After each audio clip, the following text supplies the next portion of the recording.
Okay, so we now have what I think is going to be an extremely interesting and inspiring fireside chat with my next guest, who is Alex back here. Alex, come to the stage, please. Round of applause, jingle. Take a seat. Thank you very much. Wow, I mean, those are very amazing people on these panels. And here we are. So we've met once, which was very good fun, last week, having a chat. And your story is very interesting and very inspiring. And for those of you who don't know the Fireside Chat, we now have, I think, 17 minutes to dig a little deeper, so we can have a bit more of a conversation and dig deeper into maybe what makes you tick. And what I'd love you to do, imagine we know nothing, we haven't met you before, just give a little bit of color about what you're doing and how you got here, Alex, and you know, within the context, of course, of this ecosystem discussion that we're having. Happy to. You have incredible socks, by the way. Thanks. Just before we get going, we've been sitting here for a while, right? So let's all stand up. I know I was listening to incredible things, but just a bit of a stretch, reach up, wiggle around a bit, pick a neighbor, whoever you know the least, and turn around and just give them a high five. Okay. Nice. Thank you. All right, now we can get going. We do that every 5 minutes to keep us going. Thank you, Alex. No, all good. Yeah. It's a long time to be sitting, that's for sure. Okay. I love it when the discussions happen already. Now you have to give your intro. So I am Alex. Where I start typically is I'm English, but my dad is Iraqi. And so he left Iraq in the 1960s. And he was sort of lucky to be leaving then. So when I came into the world, I was born in 1983, I sort of grew up first with the first Gulf War and its implications, and then the second Gulf War in the 2000s, right? So what did that look like for me as I was trying to figure out what is happening here?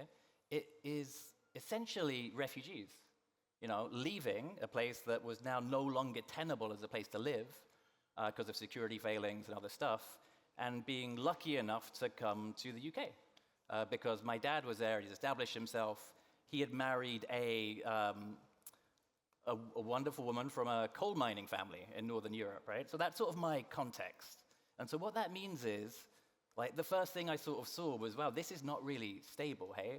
The world isn't really flat. Lights can be flicked on, flicked off. Stuff can happen around you that you have no control over and will influence your life. We'll get back to that later. As with any good sort of migrant roots family, it's education was the way out, right? Go learn stuff, be the doctor, be the professional in your society that everyone wants you to be. And I did that, and I actually started learning about climate change in the year 2000. Guess what? For those older than me or older, same age as me, we've known, right? 2000, the graphs were going in the wrong direction. This was not okay. Right? We'd predicted, I think, at MIT in 1984, the year after I was born, that this is not going to work out unless we do something. So we've known this for a while, and seeing that in the year from 2021 to 2024, going really deep in it, I was like, okay, we've got a problem, and I think I should work on this. Let's figure out how to do that. And I was quite kind of idealistic, I would say, at the time. And we need to work together to take carbon dioxide out of the atmosphere, period. So I was like, well, how do we work and do that? Who's doing that? And it was really the Bretton Woods institutions, actually, the World Bank, the UN. So I was like, how do I get that job? And found a pathway and got my first job doing national scale renewable energy financing at the World Bank. And that was very interesting, and I felt completely disempowered. I was like, what am I working on? What is the impact of this? I think it's very important, don't get me wrong. It wasn't a good fit for me personally. And then around the mid-2000s, guess what? The first clean tech wave popped up, right? So we now had people investing in clean tech, which later on becomes climate tech, which is moving into whatever we're going to call it next, because people don't really like that anymore. So I managed to find $1 billion fund in London, investing in renewable energy technologies and carbon credits. I was like, whoa, this is cool. This is sort of what I'm doing, but that team is 15 people. That looks really interesting. So I basically harassed them until they gave me a job, and I had an amazing 2 years sort of in the wild west of climate tech world, investing in lots of stuff. And then 2008 happens, And I had no clue, but that recession, that housing bubble burst and its implications wiped out a generation of investment, right? $1 billion fund just disappears, goes to nothing. And this can happen, right? It wasn't my fault. I was not running the strategy, but like, wow, to see that and to experience that at the front row, like stuff can really not work out for you. So I decided I needed to hide. There were no jobs in London. I had an expensive apartment. Couldn't afford it. Everyone, every day, like the pubs were full of people that just got fired, right? It was pretty horrific and like a horrific scene. So I applied to business school, went out to California, was lucky enough to go to Stanford. And then it's there I was like, oh, wow, I've been doing impact investing. So I went to like the impact investing club when there was like 4 people, trying to work out, well, how do we build massively financially successful companies that can also do good things intrinsically, right? And there was one sort of group that was good at that at the time. It was the eBay founder, a guy called Pierre Omidyar. He creates the Omidyar network. And I was like, those guys, let me go join them. I meet a space technology company called Planet Labs. Very early on, they wanted to image everything all the time with tiny spacecraft about the size of that bottle of water. So you could see when the trees were chopped down, or right, see when the ship turns off its signal, because that's like not good, bad things happen. So I was like, wow, I love this company. They want to put 200 spacecraft in space. Let's figure this out. I tried to get the Omidyar network to invest at the time. They did not. And so I joined them. And then for the next 5 years, I was part of this journey building a space technology company that goes from 10 million in valuation to 1.7 billion, with rockets blowing up, weird stuff happening, but it was ultimately successful. I was like, wow, we can actually build companies that do good stuff, and depending on how you think about the impact you want to have, can be good. So that was sort of the thing that leads me on to joining Norrsken, right? So happy to talk about that if helpful. I mean, so you know, you have been doing this for a long time. You know, some of us have been to 5 change or 6 change nows, but you've been doing this since, you know, for many years. Yeah, it's my first change now, actually. Okay, so that's good. Well, nice to be here. You're here at the right time. Talk about, so we don't, imagine we don't know about Norrsken, and talk about the genesis, because it's a fascinating story around the founder. And then we'll talk about the investment and all the other stuff. Yeah, it's a super interesting organization. So Nicholas Edelbert was one of the 3 founders of Klarna, right? You will know it as the buy now, pay later kind of app on your phone. You know, by 2017, he had more wealth than he could imagine. He'd like won capitalism, right? You've like topped out on the Maslowian hierarchy of needs, and what do you do now? And he was like very unhappy. I don't want to tell his story, but Google it, listen to him. He was like, why did we do this? What was the point? And he wanted to use his resources to try and support people doing intrinsically good things, right? He knows capitalism, he knows VC, he knows how to build a company. Why can't we get more massively scalable companies and entrepreneurs wanting to build in like things we care about that are good for all of us? So that's where it comes from. He takes a lot of his net worth and puts it into a foundation. That's Norrsken Foundation. We have a bunch of really incredible co-working spaces for entrepreneurs working on impact topics. Stockholm, Barcelona, Brussels, actually one in Rwanda, Kigali, and looking for more. And basically the foundation started gathering people. And physical meetups are super important. And out of that grew the obvious need that these companies needed investment. And so fast forward from 2017 to today, there's almost $1 billion been raised in various funds with the Norrsken name and in the ecosystem. I run the earlier stage run, Norrsken Accelerate, where we invest in early stage companies ultimately. So and in Norrsken Accelerate, so you've gone back into you're back into kind of quite small investments, right? So very small, just explain what your criteria are, and in this sort of theme of spotlighting changemakers, changemakers, you're investing in positive changemakers, I guess, right at the beginning of their journey. Just talk a little bit about that and how you help them. Yes, so we run a program every year in Stockholm, not because we think we can teach you anything. You can just watch videos online for that, there's lots of good ones. But because we think you need to surround yourself with other operators and entrepreneurs, right? And we are operators and entrepreneurs in that building. And in that environment, magic happens. So I'm not going to go into the why and the how, but like we don't do anything fixed. We do invest 250,000 euros upfront, right? So we'll invest in the company. We pick a handful of companies from about 3,000 last year. And we can and will do follow-on investments where your journey is successful. We have more coming this year, but I don't want to spoil that later on, but that's sort of what we do. So if you're a pre-seed team working on an impact topic with a company that has the potential to be a financial unicorn, because we exist in a capitalist system, and this is the one thing we look at for scaling companies, and your company can do good, then come talk to us. Like, we would love to hear about it. We have invested to date in 80 companies from this early stage vehicle. And how many make it? Yeah, I mean, so we have a little bit of an obnoxious survival rate that makes me concerned. So average VC, everyone should pretty much fail, right? This is a power law game. You're looking for the 1% of the superstar winners and then maybe the 10% of the decent winners, and everything else is sort of a distraction. So we're very upfront. This is clearly where we come from, where our DNA is, and how we invest. So expected failure rate is massive. Does that mean you shouldn't try? Well, it depends, right? That's kind of a personal journey to tell. We actually have a 90% survivability rate from 2001. We're in early innings, but when we do the math on our fund's performance, it actually ranks in like top 10% of global VC at this stage. So something's working, and I think it is because the entrepreneurs we back, they're sort of relentless, right? Like, they care about this topic, they care about this problem. Where you could easily like drop the keys and walk away, they find non-dilutive grant finance to keep them alive. We have seen our most successful company almost die twice. Came back from the grave and now has cement plants up and running in Poland, like green cement.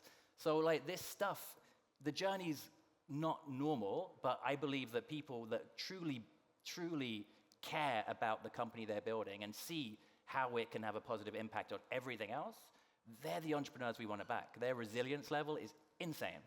And so what you're saying is it's much more than just about money. It's more than money. I mean, it's awful. It's sort of, I'm trying to avoid the word purpose, but it's about having something that really is inherently kind of the mission. Correct. And finding. And is it the topic, or is it the people, or is it both? It's it's got to be both. Yeah. Right. If the topic isn't impact as we look at it, then no, there's other places you should go. If the people aren't world-class people that we really want to spend the next 10 years of our lives with, because we will, right, if things go well, then it's no. So it's both. So you've created an outperforming ecosystem within the Norrsken kind of broader ecosystem, if you like, with these amazing founders. When you get into the next stage of investment, and particularly with sort of traditional PE and the kind of the bigger investors, that becomes more tricky, isn't it? Because they're often more about spreadsheets, and the kind of it moves from kind of positive to slightly a different vibe. So how have you cultivated relationships which allow your companies to continue to thrive within that context? Yeah, no, really good question. So there's two big sort of financing gaps when you look at technology investing in Europe, right? There still exists one at the earlier stage, but typically very much so for founders that want to be guided by other founders. There's just not much of that around. The other one is at the later stage, Series B and beyond, right? I think everyone's read the Draghi report. You've heard that all of our best entrepreneurs leave and go to America because that's where the capital is. It's true. You can't shy away from that. Like, we have a lot of work to do at that later stage to make sure that the risk capital, when you need a $100 million check, which we did at Planet Labs in year 4 of our existence, is available here, right? So we can't solve all of that, but we do have later stage funds. So our earliest and fund that can go the longest is Norrsken VC. So we have a variety of stages within our ecosystem. And then we really want to work with others. Like, we're super collaborative. Like, it takes a village to get a company from 2 people, in a co-working space to 10,000 people building the next industrial revolution, right? Like, that's not a one person, one fund thing. The best companies end up having cap tables with 100 investors on it typically, right? So this is a village. We have to work together, and we've got to go now, right? Things are not looking good. And how positive are you in terms of the type of investments that are coming to you, the quality of people? Are there more people, or are people going, there's like, I'm a bit scared of doing that now, we're not sure, is it the uncertainty? I mean, what's your outlook? How do you feel about that? So I'm a skeptic that is relentlessly positive, right?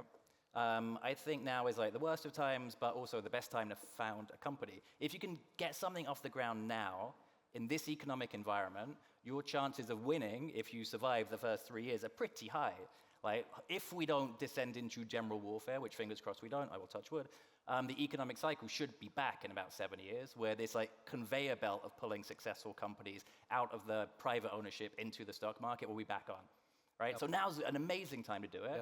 And I think there are so many people that are looking at something right in front of them being like, oh my God, this is a terrible way to do this. I sort of know how.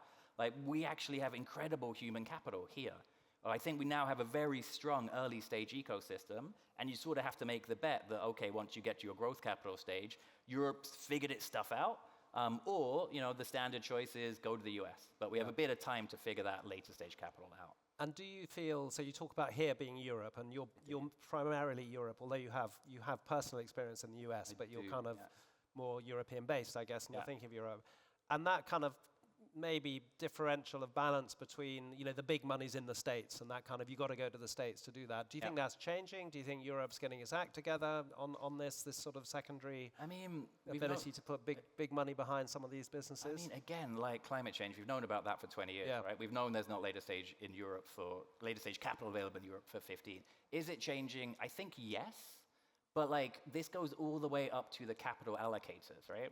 Like, if I could change one thing, it's like, who gets to allocate capital into the investment funds? And who is in the investment funds that get to allocate capital down to, like, the companies themselves? And, like, up here, our biggest capital owners, allocators, the pension funds, the government institutions, have sort of been risk-averse to European VC. And they've sort of shipped their money off to the US because the returns of getting into A60 and Z's next early-stage fund are just too good to ignore. So we got to take a bit of risk, and that's really hard with an aging population, where we have a lot of community liabilities coming at us. But it is changing. The rate of change is slow, and what I would love to see is a generation of founders that win at capitalism, like Nicholas did, that become, in a microcosm, a capital allocator, that can then put that together to help us fill that gap quicker than maybe our kind of international or national institutions do. So, like, yes, it's slow, is the answer. Yeah. And thinking about your future and what you're doing with Norrsken Accelerate, and you've had this amazing all these experiences. How are you going to drive the maximum impact from what you're doing over the next few years? So, no, for us, we want to see founding teams get to the next stage. They have a chance of success, right? So we, over the next few years, will invest in many, and I'm talking, maybe even approaching 80 or 100 companies that have the chance of being on that journey, right, given the failure rates we expect. So we need more people building. And I think that this room, this space we're in, which is beautiful, by the way, it's my first time here, probably has a lot of those. Yeah. So more builders. Fantastic. Brilliant. So finally, we're wrapping now, but what would you like people in this room to do when they leave here? And back to the sort of the call to action from Santiago is to kind of relentless action.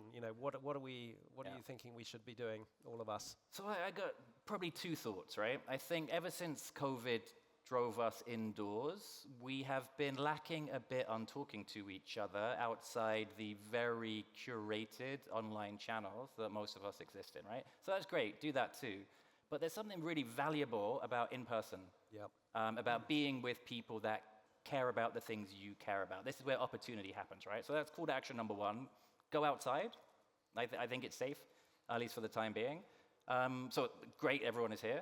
Even though we're inside, I classify this as outside. And the second is, it's really easy to feel like disempowered, right? Like, how can I do something, right? Who am I to do something? Like, what do I know? And I have that cynical voice inside me. I'm super cynical. But if you can see the thing where you're like, oh, that's a problem, and I sort of know how to fix it, like, go deeper on that. Like, you may not start a company around it, but scratch the itch. What do you know that other people don't? Who else can you talk to about this? And maybe it leads somewhere, maybe it doesn't. But I think exploring those things that we're all curious about can lead to just weird opportunities popping up, right? Like being able to be part of a space technology company's journey. You just never know. So, go deep on the stuff you care about and talk to people. Amazing place to end. Go for those weird opportunities. Keep an eye out. I think there are a lot of people in this building now. They were growing as the morning went on. So, Alex, thank you so much. You've done a brilliant job to wrap this fantastic session up. Thank you. A big hand for Alex, please. Thank you. And thank you all for coming. Stand up and move around before the next session. And thanks so much.